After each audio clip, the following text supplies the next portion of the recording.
All right, squad. I'm here on this beautiful day. It is 10 in the morning, Wednesday. I'm on page 149 of Long Way Down. Here we go, squad. I'm actually going to take these off. I don't need these.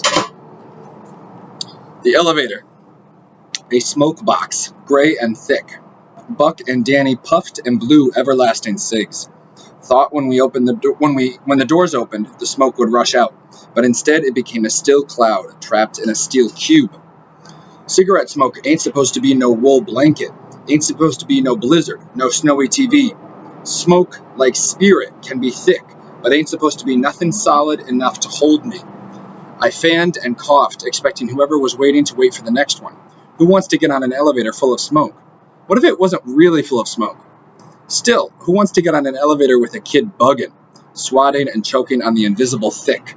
They'd probably think what you probably think right now. I took a step back to make room for the silhouette to move through fog, to step in. Danny and Buck stood behind me, close enough to feel, but I felt no breath.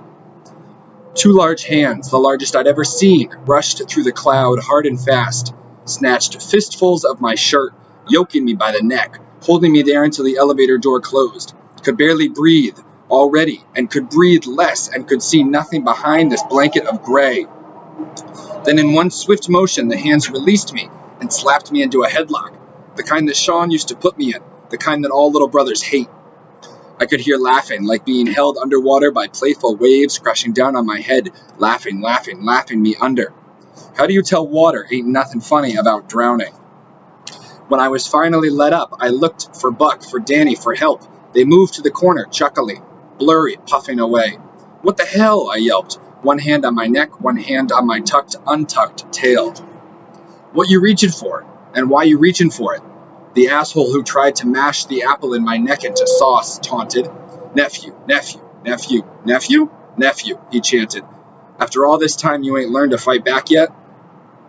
There are so many pictures of Uncle Mark in our house. Hanging on the wall, hanging on the block, posing with my father, his shorter younger brother. Dressed blade sharp, suits, jewelry, cigarette tucked behind ear, camera ready. Fly, like Sean, foreshadowing the flash. Uncle Mark? I let my hand fall to my side, swallowed hard. Am I going insane? Come here, kid, Uncle Mark said. Let me look at you. I stepped closer. Taller than me, taller than everyone. 6'4", 6'5", 6 feet deep. Rested his hands on my shoulders, the weight of him bending me at the knees. Looks like your damn daddy, he said. Just like him. My mother told me 2 stories about Uncle Mark. Number 1, he videotaped everything with a camera his mother, my grandmother, bought him for his 18th birthday. Dance battles, gang fights, block parties, but he dreamed of making a movie. Script idea: boy, Mickey, no game, no girls, meets girl, Jessie, the young girlfriend of boy, Mickey's landlord. Girl, Jessie teaches Mickey everything he needs to know about how to impress them, how to treat them, but Mickey uses what he learns to get Jessie to fall in love with him. But her boyfriend, Mickey's landlord, finds out and kicks him and Jessie out of the building. So they're in love, but they're homeless, but they're happy. Right? Casting of the worst stupid movie ever. Mickey to be played by Uncle Mark's little brother, my father, Mikey. Jessie to be played by the younger sister of a girl Uncle Mark used to date, Shari, my mother. Uncle Mark pulled me in for a hug. But how you hug what's haunting you? And you know, it's weird to know a person you don't know, and at the same time not know a person you know. You know? Why you here? I asked Uncle Mark. Taking my turn, my time, looking him up and down. Sadness split his face like cold breeze on chapped lip after attempting to smile. I guess he expected me to be excited to see him. And I was. Sorta. But still. With his hand, he brushed down the front of his shirt, smoothing out wrinkles, straightening himself out. Pants stopped just at the top of his dress shoes. Dress shoes tied in perfect bows. Leather shiny, uncreased like he ain't been walking.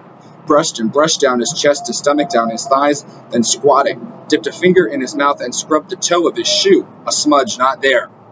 A better question, he said, eyes up at me, is why are you here? Random thought number 2. Always, always, always be skeptical of a person who answers a question by asking a question. Usually, it's a setup. Anagram number 3. Cool equals loco. What you mean? I asked, trying to avoid having to talk about the coldness in my heart and the heater in my waist. What do I mean? He stood up. What do I mean? He repeated, putting hands together, fingertips touching. cracking what sounded like all the knuckles in the world. Listen, kid, don't play me and don't play with me. It's best you turn it loose before I tighten you up. Okay, I begged, trying to hold him off, trying to avoid being knotted up again. Look, they killed Sean last night, Uncle Mark, and today you woke up ready to make things right, right? I nodded. And the reason why is because for the first time in your life you realize, or at least you think you could kill someone, right? I nodded. Right? He said, louder. Right. But to explain myself, I said, the rules are the rules. Uncle Mark huffed, closed his eyes. I wondered if he was thinking about the rules. He knew them like I knew them. Passed to him, passed them to his little brother, passed to my older brother, passed to me. The rules have always been rules.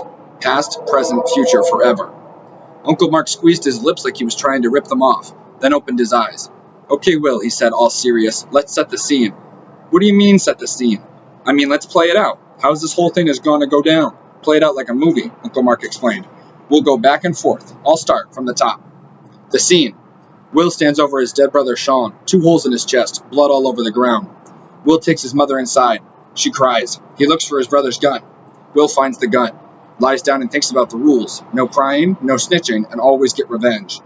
The next day, he decides to find who he knows killed his brother, a guy named Riggs. Will gets in the elevator, goes down to the lobby, walks outside past his brother's blood on the concrete. He continues for 9 blocks, gets to Riggs' house, sees Riggs, pulls out the gun, and I got stuck. Couldn't say nothing else. Couldn't say it. Hoped Uncle Mark would say, cut. But he didn't. The scene continued. Go ahead, finish it. Up until that point, things were running smoothly, but this stupid last part got me caught up. Finish it, Uncle Mark demanded. Danny whimpered. Buck razzed. Okay, I said, trying to calm Uncle Mark down. Will pulls the gun out, and I stalled. And my mouth dried out, words phlegm trapped in my throat like an allergic reaction to the thought of it all. The scene completed. And shoots. Buck finished it for me, said it slowly, dragging out the shoots. Then I could finally painfully hack it up. And shoots. For the record, this movie would have been better than that stupid one he was trying to make when he was alive. That's for sure. Maybe not as happy, but definitely better. Story number 2 about Uncle Mark. Uncle Mark lost the camera his mother got him, the one he recorded dance battles and gang fights and block parties in the beginning of his corny-ass movie on. Couldn't afford another one. Options. Could have asked Grandma again, but that would have been pointless. Could have stolen one, but he wasn't about to go be sweating, so he wasn't about to be running. Could have gotten a job, but working was another one of those things Uncle Mark just wasn't about to be doing. So he did what a lot of people do around here. His plan, to sell for one day. One day. Uncle Mark took a corner, pockets full of rocks to become rolls, future finance, and in an hour had enough money to buy a new camera. But decided to stick at it, just through the end of the day. That's all. Just through the end of the day. I'm sure you know where this is going. He held that corner for a day, for a week, for a month. Full-out pusher, money-making, pretty boy, target for a ruthless young hustler whose name Mom can never remember. That guy took the corner from Uncle Mark, snatched it right from under him, and it wasn't peaceful. Everybody ran, ducked, hid, tucked themselves tight, blew their own eardrums, gouged their own eyes, did what they'd all been trained to, pretended like yellow tape was some kind of neighborhood flag that don't know muddy wave, but always be flapping in the wind. Uncle Mark should have bought his camera and shot his stupid movie after the first day. Unfortunately, he never shot nothing, ever again. But my father did. Anagram number 4. Cinema equals Iceman. Random thought number 3. Not sure what an Iceman is, but it makes me think of bad dudes. Cold-blooded. So anyway, after I said it, and shoots, it was like the words came out and at the same time went down into me, and chewed on everything inside as if I had somehow swallowed my own teeth, and they were sharper than I'd ever known. Meanwhile, Uncle Mark reached into his shirt pocket, pulled out 2 cigarettes. Great. More smoke. I hoped the second one wasn't for me. I don't smoke. Shit is gross. Plus people who real, like me, ain't allowed to smoke in elevators. And what happens next in this movie? Uncle Mark asked, tucking one cig behind his ear, booger rolling the other between his fingers. Nothing, that's it, the end. I shrugged. He positioned the cig in the corner of his mouth, patted his pockets for fire. The end? He murmured, looking at Buck, motioning for a light. It's never the end, Uncle Mark said, all chuckle. He leaned towards Buck. Never. Buck struck a match, and the elevator came to a stop again. This time there was no smoke blocking the door, even though there were 3 people, in the elevator, smoking. I know, it don't make sense, but stay with me. And there he was, clear as day as the door slid open. Recognized him instantly. Been waiting for him since I was 3. Mikey Holloman, my father. My pop stepped in the elevator, stood right in front of me, stared as if looking at his own reflection, as if he'd stepped into a time machine. Moments later, spread his arms, welcoming me into a lifetime's worth of squeeze. Is it possible for a hug to peel back skin of time, the toughened and raw bits, the irritated and irritating dry spots, the parts that bleed? Pop pulled away, noticed his brother, gave Uncle Mark a firm handshake, yanked him in for a half hug, just like on all the pictures. No sound in the elevator except hands popping together and the muted thud of pats on backs. I have no memories of my father. Sean always tried to get me to remember things like Pop dressing up as Michael Jackson for Halloween, and after trick-or-treating, riding us up and down on this elevator, doing his best moonwalk but not enough space to go nowhere, slamming into walls. Sean swore I laughed so hard I farted, stunk up the whole elevator, even peed myself. I was only 3, and I don't remember that. I've always wanted to, but I don't. I so don't. A broken heart killed my dad. That's what my mother always said. And as a kid, I always figured his heart was for real broken, like an arm or a toy, or the middle drawer. But that's not what Sean said. Sean always said our dad was killed for killing the man who killed our uncle. Said he was at a payphone, probably talking to Mom, when a guy walked up on him, put pistol to head, asked him if he knew a guy who went by G. Don't know what Pop said, but that was the end of that story. I always used to ask Sean how he knew that, especially the whole G thing. He said Buck told him, so that was Buck's corner. It was then that Buck started looking out for Sean, who at that time was only 7. Buck was 16, but I don't remember none of this either. I will. My father's voice brand new to me, deep, some scratch on the tail of each word. How I figured Sean's would have sounded someday. How you been? Weird talking to my dad like he was a stranger, even though we hugged like family. Right, I guess. I said, unsure of what else to say. How do you small talk your father when dad is a language so foreign that whenever you try to say it, it feels like you got a third lip and a second tongue? I wanted to unload. Just tell him about Sean and how Mom cried and drank and scratched herself to sleep. How I was feeling the rules and all that. Wanted to tell him everything in that stuffy elevator, but held back because Buck, Danny, and Uncle Mark were watching with warm, weird faces. I already know, Pop said, taking a deep breath. I know. Sadness and love in his voice. I replied, choking up. I don't know what to do. I wiped my face with the back of my hand, knuckles rolling over my eyes to catch water before it came down. No crying. Not in front of Pop, not in front of Danny, not in front of none of these people. Not in front of no one. Never. What you think you should do, he asked. Follow the rules, I said, just like I told everybody else. Just like you did.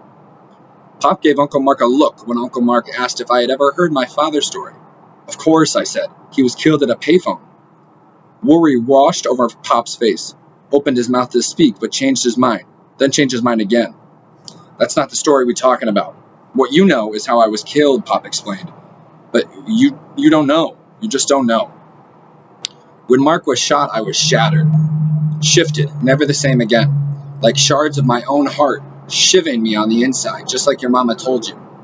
You and Sean were little, and I couldn't just come home and be a daddy and a husband when I couldn't be a brother no more. Not after what happened, and how it happened. But I didn't cry, didn't snitch. Knew exactly who killed Mark, knew I could get him. The rules taught to me by Mark, taught to him by our Pop. That night I walked 2 blocks to where Mark used to move, where dirt was done, and waited until finally a dude came from a building, stepped to his corner, Mark's corner, slapped a pack in a customer's clutch.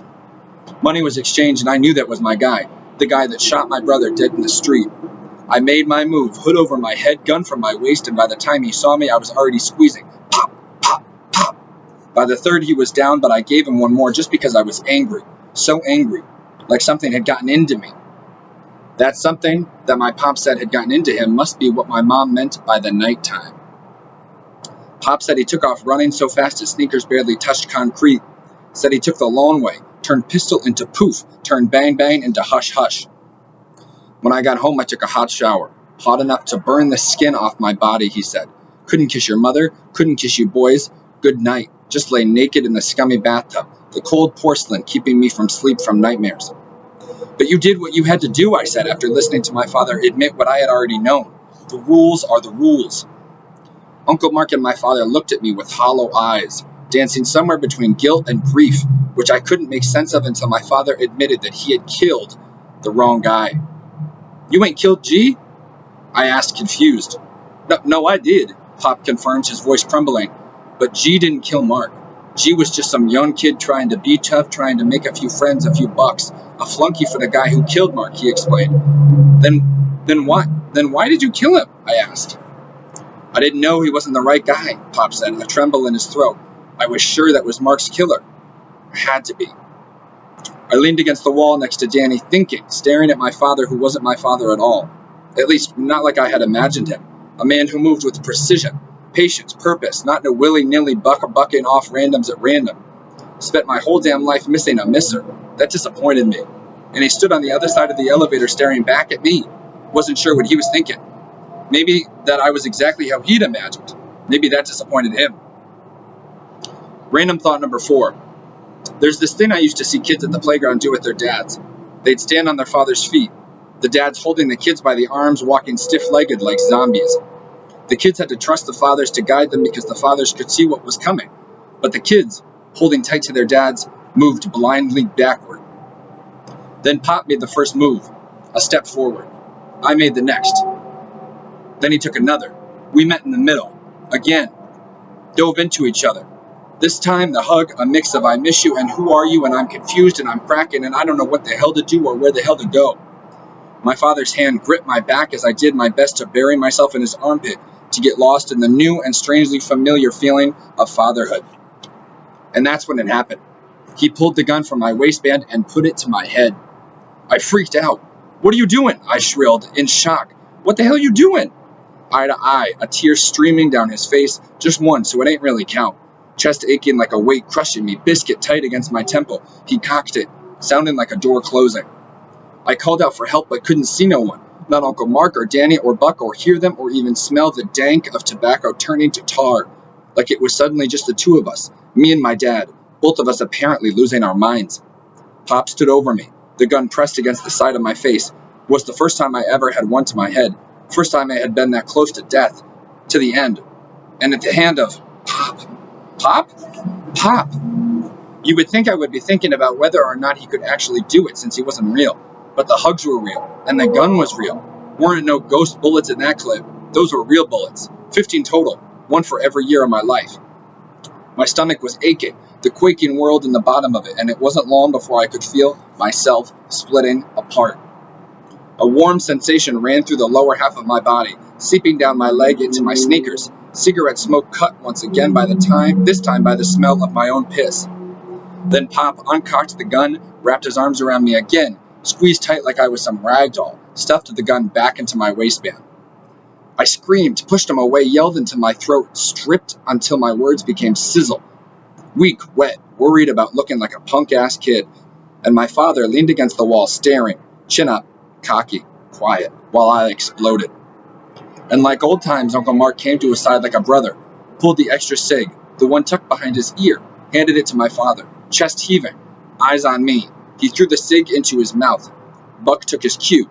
I backed into a corner, wished this stupid elevator would get to L, for this whole thing to hurry up and be done. Buck struck a match, and the elevator came to a stop. Next week, we end it. Nice job, team.